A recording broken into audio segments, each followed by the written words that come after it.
YouTube. Hi. ഇപ്പൊ ഇന്നൊരു hike പോകാൻ വേണ്ടി ഇറങ്ങുവാണ്. 10 റിഡ്ജ് എന്ന് പറഞ്ഞൊരു ഹൈക്ക് കനനാസ്കിസില്. ഇവിടെ നിന്നൊരു 2-2.5 മണിക്കൂറിനടുത്ത് ഡ്രൈവ് ഉണ്ട്. ഭയങ്കര ഫേമസ് ആയിട്ടുള്ള ഒരു ഹൈക്ക്. ഞാൻ കുറെ സ്ഥലത്ത് റിവ്യൂവും പിന്നെ അതുപോലെ ഇൻസ്റ്റ കുറെ റീലൊക്കെ കണ്ടിട്ടുണ്ട്. വളരെ പോപ്പുലർ ആയിട്ടുള്ള സ്ഥലമാണ്. ഇതുവരെ പോയിട്ടില്ല. അപ്പൊ ഇന്നെന്തായാലും പോവാന്ന് കരുതി അങ്ങോട്ട് ഇറങ്ങുകയാണ്. ഇന്നിപ്പം മഴ പെയ്യത്തില്ലെന്നാണ് ഫോർകാസ്റ്റിൽ കണ്ടത്. പക്ഷെ മൊത്തത്തിൽ മൂടിക്കെട്ടി നിൽക്കുക. അപ്പൊ എന്തായാലും അങ്ങോട്ട് പോയിക്കൊണ്ട് നമുക്ക് ബാക്കി സംസാരിക്കാം. മഴ പെയ്യില്ലെന്ന് പ്രതീക്ഷിച്ച് പോവാം. മഴക്കോട് കൂടി വരുന്നുണ്ട്. അത്യാവശ്യം കുറച്ച് ദൂരമുണ്ട്. ഏകദേശം എൻ്റെ വീട്ടിൽ നിന്ന് 180 കിലോമീറ്ററോളം ഉണ്ട്. കുറച്ച് ഉള്ളിൽ മാറിയ ഹൈവേ എന്നൊക്കെ ഒരുപാട് ഉള്ളിലോട്ട് മാറി കാടിൻ്റെ നടുക്കെന്ന് പറയാം. ശരിക്കും ബ്രിട്ടീഷ് കൊളംബിയയുടെ ബോർഡറില്ല.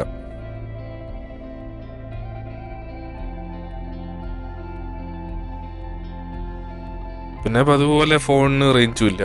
കാട്ടിനുള്ളിലോട്ട് കയറിയ പിന്നെ ഫോണിന് റേഞ്ച് കാണത്തില്ല. അപ്പം ഞാൻ മാപ്പൊക്കെ നേരത്തെ ഡൗൺലോഡ് ചെയ്തിട്ടുണ്ട്. പിന്നെ ബോറടിക്കത്തില്ല. കാരണം ഇതുപോലെ കാഴ്ചകളൊക്കെ കണ്ട് ആസ്വദിച്ച് ഡ്രൈവ് ചെയ്ത് പോവാം. കുറേ മൗണ്ടൻ പാസ് ഉണ്ട്, മലകളൊക്കെ ഉണ്ട്. ഇങ്ങനെ കണ്ട് പോവാം. പിന്നെ ഇപ്പോൾ ഫോൾ ആവാറായി. ഇപ്പോൾ സെപ്റ്റംബറിലാണ് ഞാൻ ഈ വീഡിയോ എടുത്തത്. ഫോൾ ആവാറായതുകൊണ്ട് മരത്തിൻ്റെ കളർ മാറി വരുന്നു. ഫുള്ളായിട്ട് മാറിയിട്ടില്ല. ഒരു 2 ആഴ്ച കഴിയുമ്പോഴത്തേക്ക് നല്ല കളർഫുള്ളാവും. ഈ വഴി പോകുമ്പോൾ ഒരു മൗണ്ടൻ പാസ് ഉണ്ട്. ഹൈവുഡ് പാസ് എന്നാണ് പേര്. ഞാൻ നേരത്തെ ഒരു വീഡിയോയിൽ പറഞ്ഞിട്ടുണ്ട്. അത് കാനഡയിലെ ഹയസ്റ്റ് പേവ്ഡ് റോഡാണ്. ഹയസ്റ്റ് പേവ്ഡ് റോഡാണ്.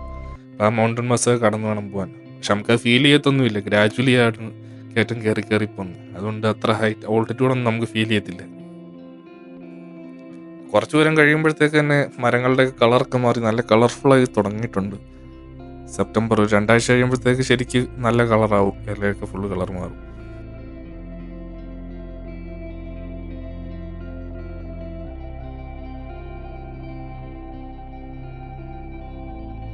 കുറച്ച് കഴിഞ്ഞൊരു ഡീവിയേഷൻ എടുത്തു കഴിഞ്ഞാൽ പിന്നെ അങ്ങോട്ട് ടാറിടാത്ത റോഡാണ്, ഗ്രേവൽ റോഡാണ്. കുറേ ദൂരം അങ്ങനെ വേണം പോയാൽ. വേണമെങ്കിൽ ഒരു ലൈറ്റ് ഓഫ് റോഡിങ് എന്ന് പറയാം. അപ്പം ഇങ്ങനെ പല പല കാഴ്ചകൾ മാറി വരുന്നതുകൊണ്ട് ഇത്ര സമയം ഡ്രൈവ് ഉണ്ടെങ്കിലും നമുക്ക് ബോറടിക്കാതെ ആസ്വദിച്ച് ഡ്രൈവ് ചെയ്ത് പോവാം. ഈ ഒരു ഏരിയയിൽ കുറേ സ്പോട്ടുകളുണ്ട്. ഹൈക്കിങ്ങിനും ക്യാമ്പിങ്ങിനും ഒക്കെ പോകുന്ന ആൾക്കാർ. പിന്നെ കുറേ ലേക്കുകളുണ്ട്. അതുകൊണ്ട് ഇവിടെ ഒരു ഭയങ്കര പോപ്പുലർ ആയിട്ടുള്ളൊരു ഏരിയയാണ് ഇവിടെ. പല പല ആക്ടിവിറ്റീസിനായിട്ട് വരുന്ന ആൾക്കാരുണ്ട്.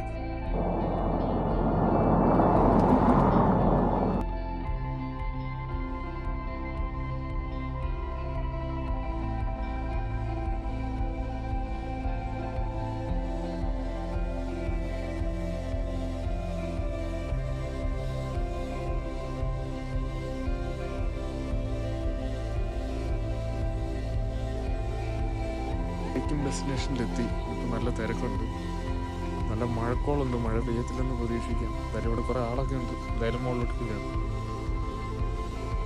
വണ്ടി പാർക്ക് ചെയ്തിട്ട് ഞാൻ ട്രെയിൽ ഹെഡ് തപ്പി നടന്നു. എവിടെ നിന്നാണ് ട്രെയിൽ തുടങ്ങുന്നതെന്ന് നോക്കി നടന്നു. ഇത് ശരിക്കും ഒരു ലൂപ്പ് ട്രെയിലാണ്. കെൻറിഡ്ജ് ഹോഴ്സ് ട്രെയിൽ എന്നാണ് പേര്. ഒരു ലൂപ്പ് പോലെ. അപ്പം നമുക്ക് കയറുന്ന വഴി തിരിച്ചിറങ്ങണ്ട. ഒരു സൈഡിൽ കൂടെ കയറി കാഴ്ചകൾ കണ്ട് കറങ്ങി അപ്പുറത്തൂടെ ഇറങ്ങി വരാം.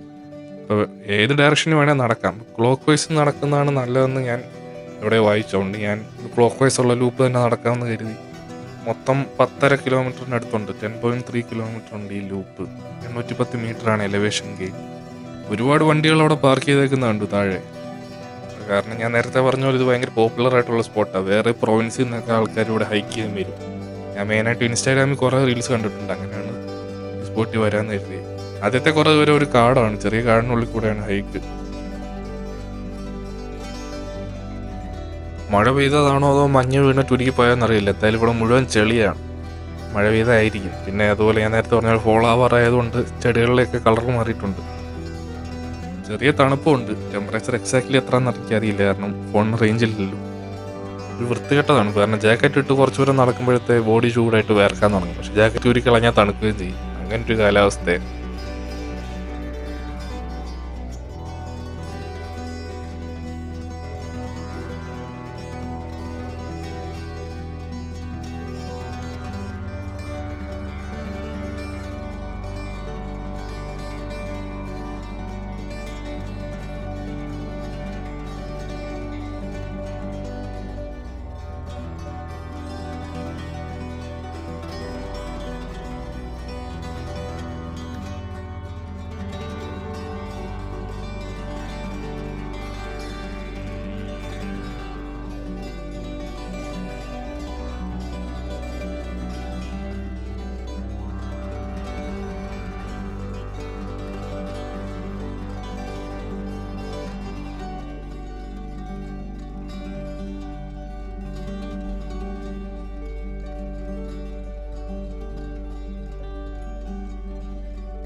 പലയിടത്തായിട്ട് കുറെ മരങ്ങൾ വീണ് കിടപ്പുണ്ട്. കണ്ടിട്ട് ഈ അടുത്തെങ്ങാണ്ട് വീണാന്ന് തോന്നുന്നു.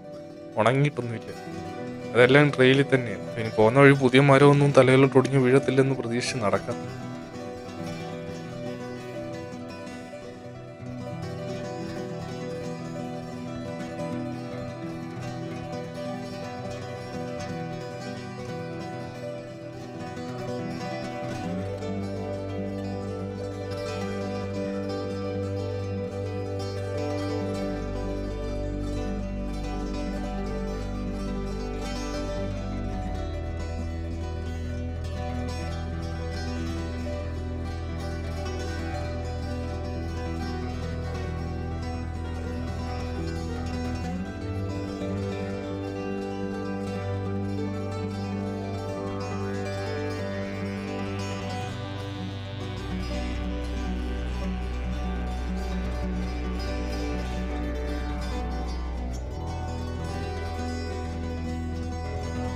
ഈ സെപ്റ്റംബർ ആയിട്ടേ ഉള്ളെങ്കിൽ ഇപ്പോഴേ ഇവിടെയൊക്കെ മഞ്ഞ് വീണിട്ടുണ്ട്.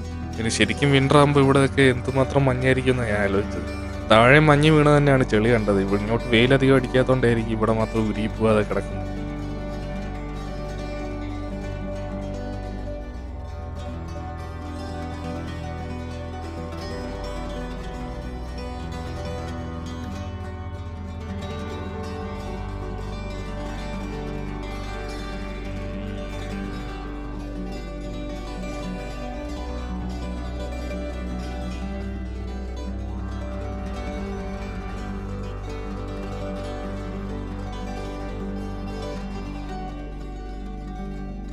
കുറച്ചു ദൂരം കാടിനകത്തൂടെ നടന്നു കഴിഞ്ഞ് പിന്നെ ഒരു ഓപ്പൺ വാലി എത്തി. ഇവിടെ നിന്നൊരു നല്ല വ്യൂ ഉണ്ട്. ആ കാണുന്ന ഏതെങ്കിലും ഒരു മലയുടെ മുകളിലോട്ടായിരിക്കണം പോകേണ്ടത്.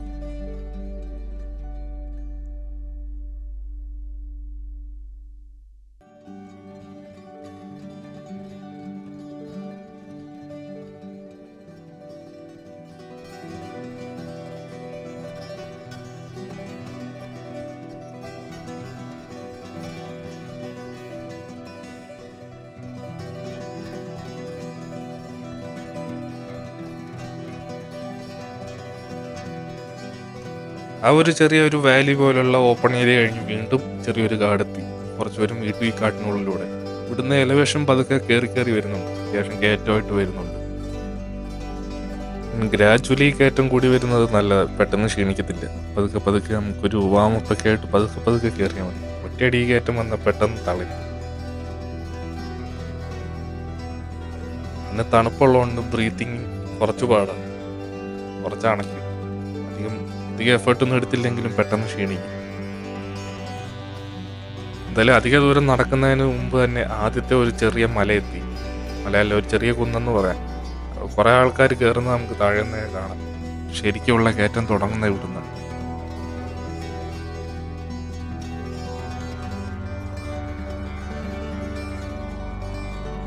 ഈ ഇലയുടെ കളറും കുറച്ച് ചെറിയ മഞ്ഞുമൂടിയ മലകളൊക്കെ ആയിട്ട് നല്ല വ്യൂ ആണ് ഇവിടുന്ന് തന്നെ.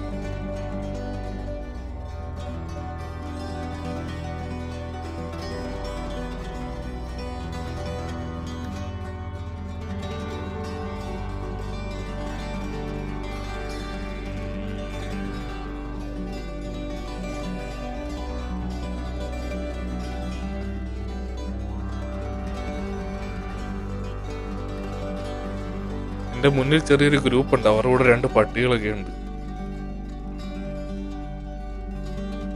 കുറെ ആളുള്ളതുകൊണ്ട് പേടിക്കാനൊന്നുമില്ല. കരടി വരുമെന്നൊന്നും പേടിക്കണ്ട. മുകളിലോട്ട് കയറും തോറും കാറ്റുണ്ട്. കാറ്റ് കൂടി വരുന്നുണ്ട്. അത്യാവശ്യം നല്ല കാറ്റുണ്ട്.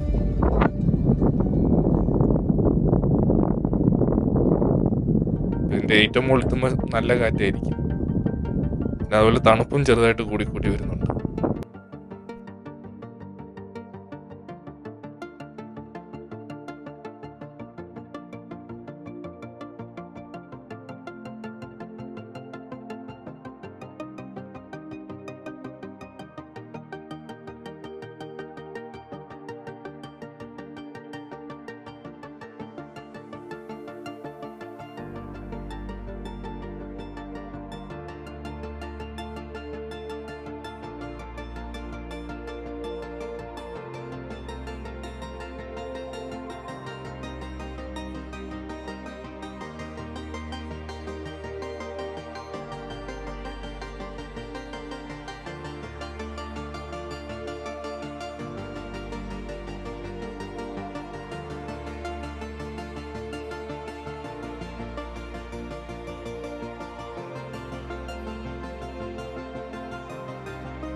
ആദ്യത്തെ ചെറിയ കുന്ന് കയറി മുകളിലെത്തി. ഇവിടെ എത്തിയപ്പോൾ വഴി ചെറിയ കൺഫ്യൂഷനായി. കാരണം ഇവിടെ പ്രോപ്പർ ട്രെയിലായിട്ടൊന്നുമില്ല. മുകളിലോട്ടൊരു കുത്തനെ കയറ്റം കാണുന്നുണ്ട്, താഴെ കൂടെ ഒരു വഴി കാണുന്നുണ്ട്. ഞാൻ ആരോടെങ്കിലും വഴി ചോദിക്കാൻ കരുതി ഇവിടെ നിന്നപ്പോൾ അവരെന്നോട് വഴി ചോദിക്കാൻ കരുതി നിൽക്കുകയായിരുന്നു. അങ്ങനെ കൺഫ്യൂഷനായിട്ട് നിന്നു. പിന്നെ വേറെ 2 പേര് വന്ന് ഒരു മുകളിലോട്ട് കയറി പോകുന്ന കണ്ടു. പിന്നെ അവർ കയറി എവിടെ എത്തിയെന്ന് നോക്കിയിട്ട് കയറാൻ കരുതി ഞാൻ അവിടെ വെയിറ്റ് ചെയ്തു. ഇവർ ടൊറൻറ്റോയിൽ നിന്ന് വന്നതാണെന്നാണ് പറഞ്ഞത്. അവരെന്നോട് ചോദിച്ചു നേരത്തെ വന്നിട്ടുണ്ടോ, വഴി അറിയാവുന്ന. ഞാൻ പറഞ്ഞു എനിക്കും വഴി അറിയില്ല. അപ്പം അങ്ങനെ 2 പേര് മുന്നിൽ നടന്നുപോയി. അത് കഴിഞ്ഞ് ഞാൻ അവരുടെ പുറകെ കയറി. ഇവിടെ കുറച്ച് ദൂരം കൈവച്ച് വലിഞ്ഞ് കയറണം. ഇതിന് സ്ക്രാംബ്ലിങ് എന്നാണ് പറയുന്നത്. ഇതുപോലെ ചെറിയ കയറ്റത്തിന് സ്ക്രാംബ്ലിംഗ് എന്ന് പറയുന്നത്. ഇപ്പം എൻ്റെ വീഡിയോ കണ്ടിട്ട് എൻ്റെ ഫ്രണ്ട് എന്നോട് ചോദിച്ചത് റോക്ക് ക്ലൈമ്പിങ്ങിന് പോകുന്നുണ്ടോയെന്നാണ് ചോദിച്ചത്. റോക്ക് ക്ലൈമ്പിങ് ഇതല്ല, അത് കുറേ കൂടെ കുത്തനെ കയറ്റം, കുറേ എക്യുപ്മെൻറ്റ്സ് ഒക്കെ ആയിട്ട് കയറുന്നത്. അത് നല്ലൊരു അഡ്വഞ്ചറസ് ആയിട്ട് കുറേ സ്കില്ല് ആവശ്യമുള്ള പരിപാടിയാണ്. ഈ ചെറിയ കയറ്റത്തിനൊക്കെ സ്ക്രാംബ്ലിംഗ് എന്നാണ് പറയുന്നത്. ഇത് അത്ര കുത്തനെ കയറ്റമൊന്നുമല്ല, ക്യാമറ ആംഗിൾ കൊണ്ട് തോന്നുന്നത്. എങ്കിലും അത്ര എളുപ്പമല്ല. ഇപ്പം എൻ്റെ പുറകെ പട്ടികളുമായിട്ട് വന്നവർ ഇവിടെ എങ്ങനെ കയറും എന്നാണ് ഞാൻ നോക്കി നിന്നത്. അവർ കയറുമെന്ന് എനിക്കറിയില്ല. അവർ കുറേ പേര് അവിടെ വെയിറ്റ് ചെയ്തു. ഞാൻ എന്തായാലും മുന്നോട്ട് നടന്നു. മാത്രമല്ല ആ ഗ്രൂപ്പിൽ പ്രായമായ 1-2 പേരുണ്ടായിരുന്നു. അവരൊക്കെ ഇവിടെ എങ്ങനെ കയറും എന്നാണ് ഞാൻ ആശ്ചര്യപ്പെട്ടത്. ഓരോ കുന്ന് കയറി മുകളിലെത്തുമ്പോഴും പിന്നെയും അതിനെക്കാട്ടി ഹൈറ്റുള്ളൊരു കുന്ന് അതിൻ്റെ മുകളിൽ കാണും. അങ്ങനെ കയറി താഴെ നോക്കുമ്പോൾ അത് കാണത്തില്ല. നമ്മൾ വിചാരിക്കും ഓരോ തവണ കയറുമ്പോൾ മേടിക്കുക മുകളിലെത്തിയെന്ന്. പക്ഷേ അല്ല, മുകളിലെത്തുമ്പോൾ പിന്നെയും കയറ്റം കാണും.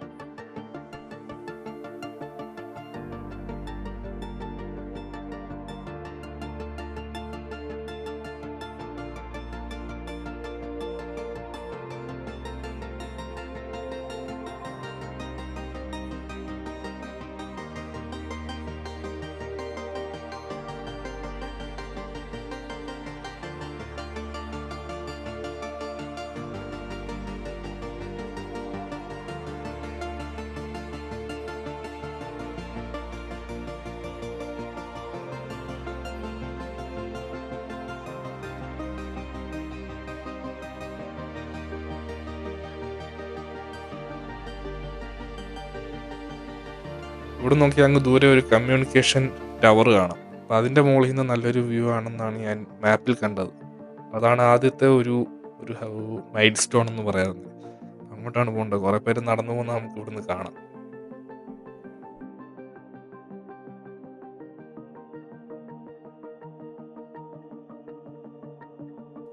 കുറച്ച് കഴിഞ്ഞ് വേറൊരു ഡോഗിനെയും കണ്ടു.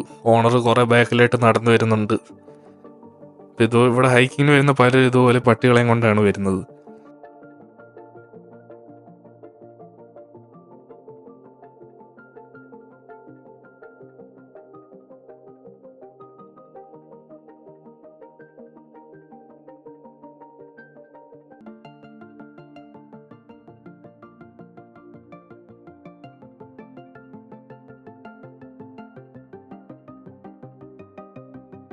വീണ്ടും ചെറിയ സ്ക്രാംബ്ലിങ് ചെയ്യേണ്ട ഒരു സ്ഥലമെത്തി. ഈ ട്രെയിൽ എനിക്ക് ഇതുവരെ പോയതിൽ ഏറ്റവും ഇഷ്ടപ്പെട്ട ട്രെയിലുകളിലൊന്നാണ്. കാരണം ഫണ്ണാണ്, വെറുതെ നടക്കില്ല. നമുക്കിങ്ങനെ കുറച്ച് അഡ്വഞ്ചറസ് ആയിട്ട് കുറച്ച് ടെക്നിക്കലി ഒക്കെ കയറേണ്ട സ്ഥലങ്ങളുണ്ട്. അതുകൊണ്ട് ഫണ്ണാണ്. പിന്നെ അതുപോലെ കാഴ്ചകൾ കണ്ടാണ് നടക്കുന്നത്. അല്ലാതെ ഒരു മലയുടെ മുകളിലേക്ക് കയറി അവിടെ കണ്ട് തിരിച്ചിറങ്ങുക അങ്ങനെയല്ല. ഇങ്ങനെ കണ്ട് നടന്നു പോവാം.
അങ്ങനെ നടന്നിടം നേരത്തെ കണ്ട ടവറിൻ്റെ അടുത്തെത്തി.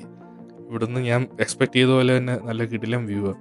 പിന്നെ ഒരു രക്ഷയില്ലാത്ത കാറ്റാണ്. ഞാൻ ഇവിടെ എത്തിയിട്ട് കുറച്ച് നേരം ബ്രേക്ക് എടുത്ത് ഫുഡ് കഴിച്ചിട്ട് പോകാൻ കരുതി. പക്ഷെ ഇവിടെ അങ്ങ് നിൽക്കാൻ പോലും പറ്റില്ല. കയ്യിൽ നിന്ന് ക്യാമറയൊക്കെ പറന്നു പോകുമെന്ന് തോന്നുന്നു. അപ്പോൾ അതുകൊണ്ട് ഇവിടുന്ന് താഴെ ഇറങ്ങി കാറ്റില്ലാത്തൊരു സ്പോട്ട് കണ്ടുപിടിച്ച് അവിടെ ഇരുന്ന് ലൈറ്റായിട്ട് കുറച്ച് സ്നാക്സ് ഒക്കെ കഴിച്ചിട്ട് പോകാം. ഇതുവരെ നടന്ന് തളർന്നു.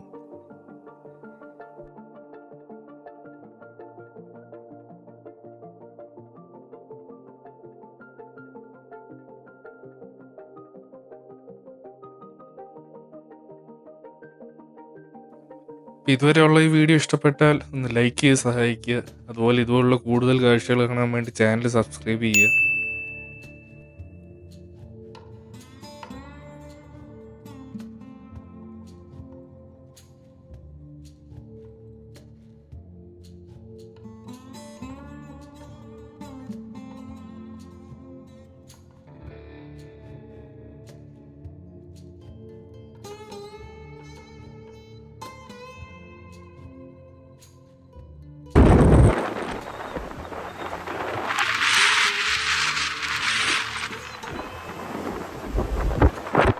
ഇപ്പോൾ പോകാനുള്ള വഴി ഇവിടുന്ന് കാണാം. ഈ ടവർ ഇരിക്കുന്ന കുന്നിൻ്റെ മുകളിൽ നിന്ന് ഇറങ്ങി അടുത്ത കുന്നിൻ്റെ മുകളിലോട്ട് വഴി ഇങ്ങനെ കാണാം. ഈ ഇടുങ്ങിയ വഴിക്ക് റിഡ്ജ് എന്നാണ് പറയുന്നത്. അതുകൊണ്ടാണ് 10 റിഡ്ജ് എന്ന് ഈ ട്രെയിലിന് പേര് വരുന്നത്. ഈ മലയുടെ മുകളിൽ കൂടി ഇങ്ങനെ നടന്നു പോവാം.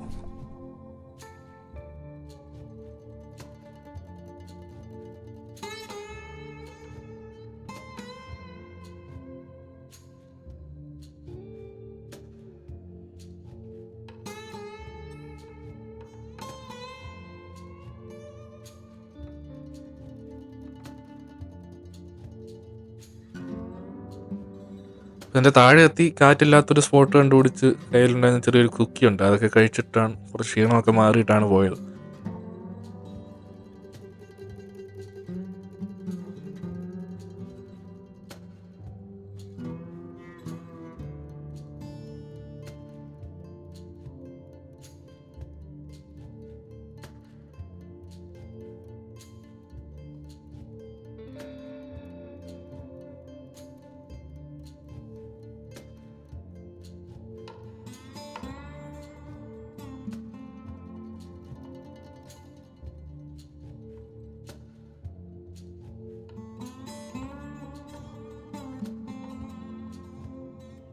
കാണുന്ന ലേക്കിൻ്റെ പേര് സ്പ്രേ ലേക്ക് എന്നാണ്. ശരിക്കും ലേക്കല്ല, അത് ചെറിയൊരു ഡാമാണ്. ഞാൻ നേരത്തെ ഒരു വീഡിയോയിലും ഈ ലേക്ക് കണ്ടിട്ടുണ്ട്. അത് വേറൊരു ഹൈക്കിന് പോയപ്പം അതിൻ്റെ വേറൊരു വ്യൂ കണ്ടിട്ടുണ്ട്. പോകാനുള്ള വഴി ഇവിടുന്ന് കാണാം. ആൾക്കാർ സൂക്ഷിച്ച് നോക്കിയ ആൾക്കാർ നടന്നു പോകുന്നതും കാണാം. ഈ മലയുടെ മുകളിൽ കൂടി ഇങ്ങനെ 2 സൈഡിലും വലിയ കുഴികൾ, ഇങ്ങനെ കാഴ്ച കണ്ട് പതുക്കെ നടന്നു പോവാം. നല്ല വ്യൂ ആണ്, അത്യാവശ്യം അഡ്വഞ്ചറസ് ആണ്. പിന്നെ ഒരു രക്ഷയില്ലാത്ത കാറ്റുമാണ്. തണുപ്പും കൂടിയിട്ടുണ്ട്. താഴെയുള്ളതിനെക്കാട്ടി തണുപ്പുണ്ട്. കാറ്റുള്ളതുകൊണ്ടായിരിക്കണം. പിന്നെ തണുപ്പായതുകൊണ്ടായിരിക്കണം അധികം ക്ഷീണിച്ചിട്ടില്ല. സാറിന് ഇത്രയും ദൂരമൊക്കെ നടക്കുമ്പോഴത്തേക്ക് നന്നായിട്ട് തളരുന്നത്. അത്ര ചൂടില്ലാത്തതുകൊണ്ടായിരിക്കും. അധികം ക്ഷീണിച്ചിട്ടൊന്നുമില്ല.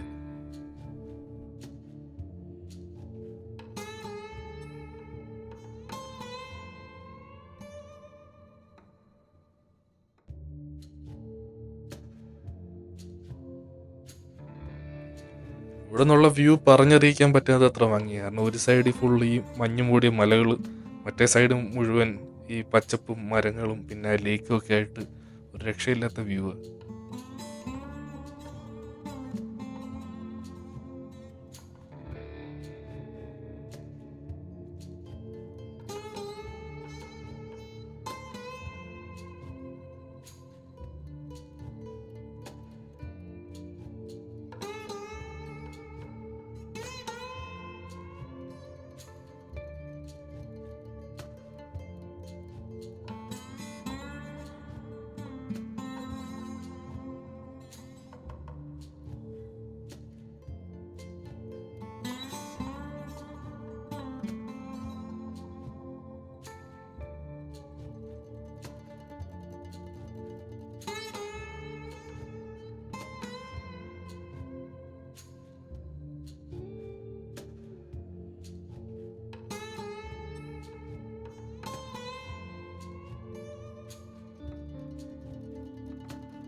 കുറേ സമയം കഴിഞ്ഞ് വേറെ 2 ആൾക്കാർ അവിടെ ഇങ്ങോട്ട് നടന്നു വരുന്നത് കണ്ടു.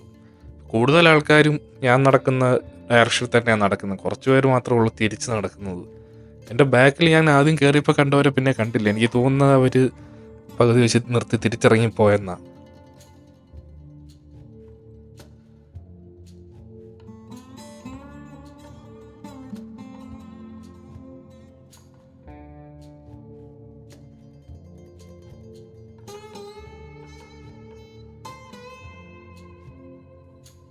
ഈ ഒരു സെക്ഷൻ കുറച്ച് കൺഫ്യൂസിങ് ആണ് വഴി. അത് പ്രോപ്പർ ട്രെയിലായിട്ടൊന്നുമില്ല, എല്ലാം ഒരുപോലെയൊക്കെ ഇരിക്കും.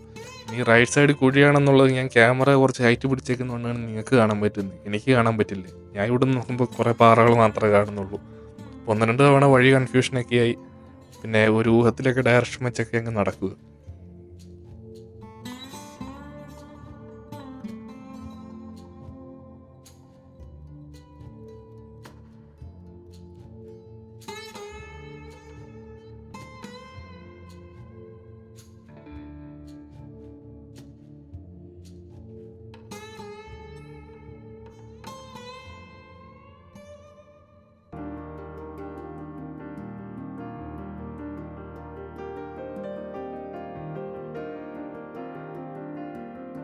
പിന്നെ ഇവിടെ അങ്ങോട്ട് കുറച്ച് ലൂസ് റോക്കും, അപ്പം ശ്രദ്ധിച്ച് നടക്കണം, അതിൽ തെറ്റാൻ ചാൻസ് ഉണ്ട്.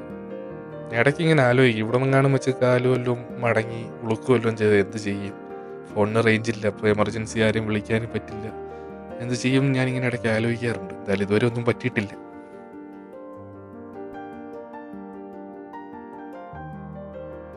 അപ്പോൾ പിന്നെ അങ്ങോട്ട് കുറേ ദൂരം ഈ റിഡ്ജിൽ കൂടി ഇങ്ങനെ കയറി ഇറങ്ങി പോവാം. ഓരോ തവണ മുകളിലെത്തുമ്പോഴും വിചാരിക്കും ഇതാണ് കഴിഞ്ഞത്, പക്ഷേ എത്തുമ്പോൾ പിന്നെ മുന്നോട്ട് വഴി കിടക്കുന്നത് കാണാം.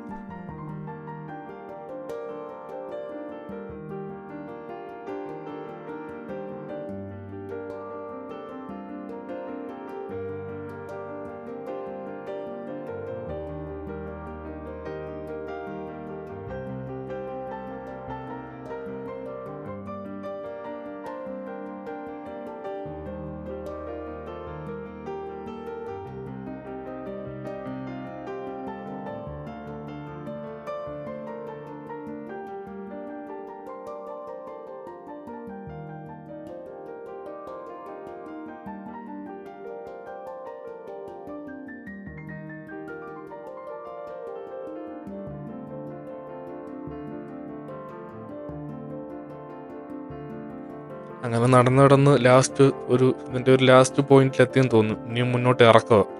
ഇവിടുന്നാണ് ഏറ്റവും നല്ല വ്യൂ ഉള്ളത്, ലേക്കിൻ്റെ ഏറ്റവും നല്ല വ്യൂ ഉള്ളത്.